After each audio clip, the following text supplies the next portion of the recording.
Hello, in this video I'm gonna show you how to lock your SIM card with SIM pin on Google Pixel 9.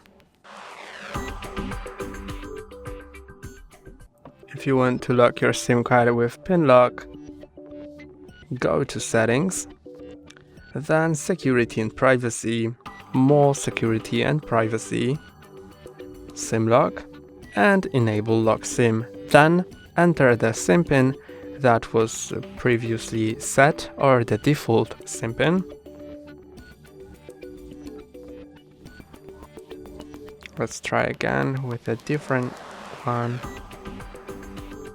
And now it works. It's enabled. That's all for today. Don't forget to like and subscribe. See you next time.